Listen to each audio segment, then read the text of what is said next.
Good morning student.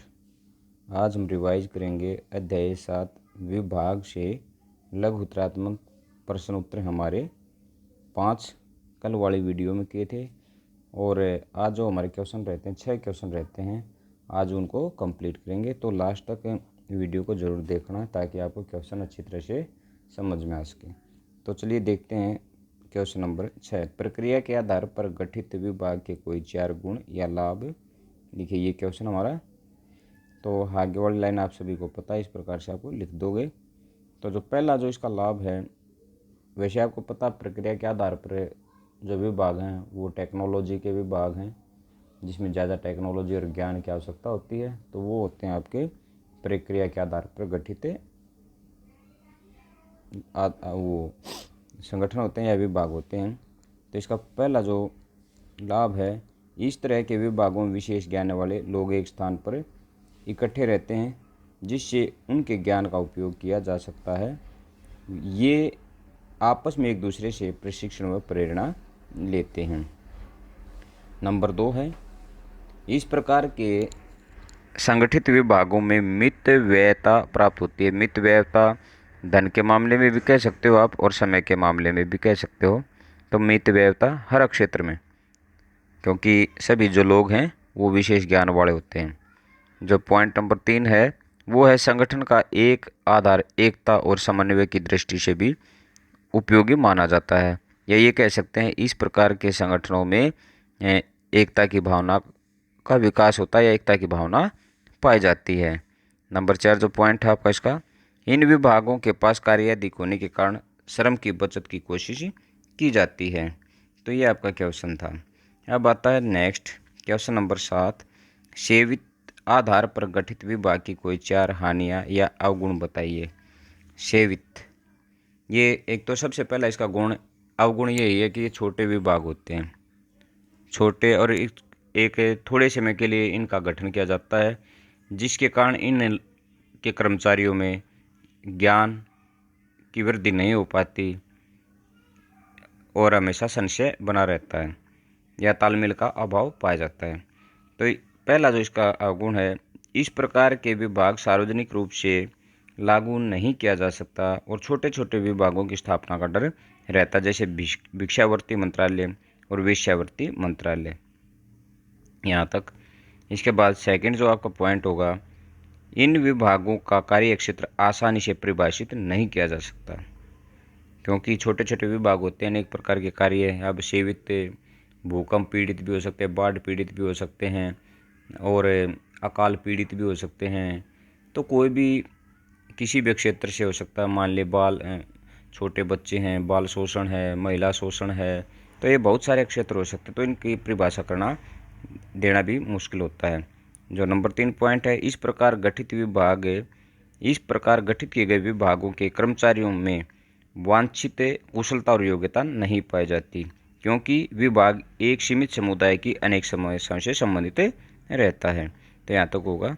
इसके बाद है, अनेक छोटे विभागों की स्थापना होने से अपव्यय बढ़ता है, धन का भी अपव्यय होता है, समय का भी अपव्यय होता है। तो ये हमारा क्वेश्चन 7 था।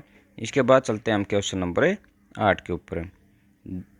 क्वेश्चन जो हमारा 8 है वो क्वेश्चन है, भारत में विभागों के गठन का संक्षेप में वर्णन कीजिए। ये क्वेश्चन है। हमने ये क्वेश्चन हमारा जो क्वेश्चन निबंधात्मक क्वेश्चन नंबर 2 था उसके अंदर भी किया था। मंत्रालय, सचिवालय, विभाग के कार्यकारी कर्मचारी, तो वहीं से लिखना, तो यहाँ पर इसको रिवाइज करने की आवश्यकता नहीं है। अब आता नेक्स्ट क्वेश्चन, हमारा 9वां क्वेश्चन है, स्थान, क्षेत्र या प्रदेश के आधार पर गठित विभाग के कोई 4 अवगुण या हानियाँ बताइए। वैसे हमने गुण वहाँ पे निबंधात्मक क्वेश्चन में भी पढ़े थे और अवगुण हम यहाँ पढ़ लेते हैं। तो सबसे पहला इसका सबसे मेन और सबसे प्रमुख हानि ये है कि इससे राष्ट्रीय एकता को खतरा बना रहता है। तो इसमें इस आधार पर संगठित विभागों के कारण राष्ट्रीय नीतियों के प्रशासन में एक रूपता नहीं रहती, जिससे उदाहरण के लिए केंद्रीय सत्र पर एक शिक्षा विभाग न होकर भौगोलिक आधार पर अंग्रेजी शिक्षा बना दिए जाएं, तो समूचे देश के लिए एक जैसी शिक्षा नीति अपनाई जा सकती है। तो आप यहाँ तक लिखोगे, एक रूपता नहीं रहती। देश में अक्षेत्रीयता एवं फूट की भावना को प्रोत्साहित मिलता है, या ये कह सकते हैं देश में अक्षेत्रीय भावना का विकास होता है, जिसके कारण राष्ट्र की जो एकता है वो खतरे में पड़ जाती है। नंबर 3, इस संगठन में एक क्षेत्र विशेष के लिए अनेक प्रकार की सेवाएं प्रदान की जाती हैं, जिससे श्रम विभाजन को खतरा रहता है। ये लिखने की आवश्यकता नहीं, श्रम विभाजन को खतरा रहता है। फिर नेक्स्ट, अक्षेत्रों पर आधारित विभाग अक्षेत्रीय हित और दबाव समूहों से प्रभावित होकर कार्य करते हैं और राष्ट्रीय हितों को भुला देते हैं। तो ये हमारा क्वेश्चन नंबर 9 था। इसके बाद चलते हैं हम अपना नेक्स्ट क्वेश्चन हमारा 10वां।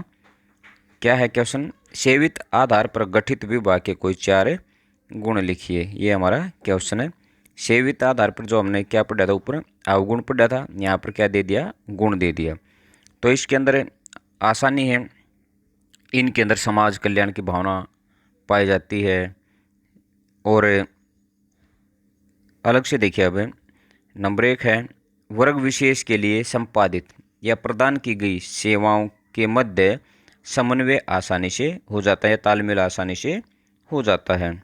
नंबर 2, एक वर्ग की सभी समस्याएं प्राय एक ही विभाग से सुलझ जाती हैं। नंबर 3, सेवित व्यक्तियों और प्रशासन के बीच सीधा संबंध स्थापित हो जाता है। और लास्ट है राज्य को कल्याणकारी स्वरूप देने में सहायक सिद्ध होता है। यानी क्या होता है, क्योंकि जो कल्याणकारी राज्य हैं, लोकतांत्रिक राज्य हैं, तो उस प्रकार के राज्यों में या देशों में यह व्यवस्था काफ़ी कारगर होती है या उपयोगी होती है। अब लास्ट क्वेश्चन है 11वां। संरचना के आधार पर विभाग को कितने भागों में बांटा जाता है? एकात्मक और संघात्मक।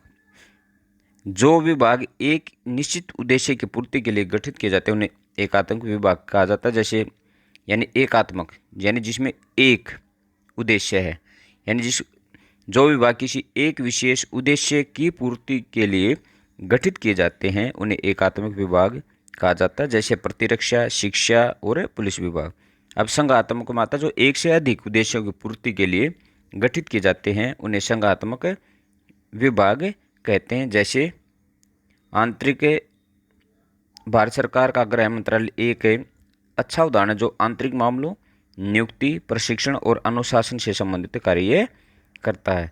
इसकी डेफिनेशन है संघात्मक विभाग भिन्न भिन्न प्रकार के उद्देश्यों की पूर्ति के लिए गठित किए जाते हैं। ये विभाग कई उप विभागों में बटे हुए होते हैं। इस प्रकार संघात्मक विभाग बहुकार्य विभाग कहलाते हैं। तो ये हमारा क्वेश्चन नंबर 11। तो हमारा ये जो लेसन है वो कंप्लीट होता है। कल हम फास्ट रिवाइज करेंगे अतिलघु उत्तरात्मक क्वेश्चंस का और हमारा लेसन भी ये कंप्लीट हो जाएगा। धन्यवाद। आपका दिन मंगलमय हो।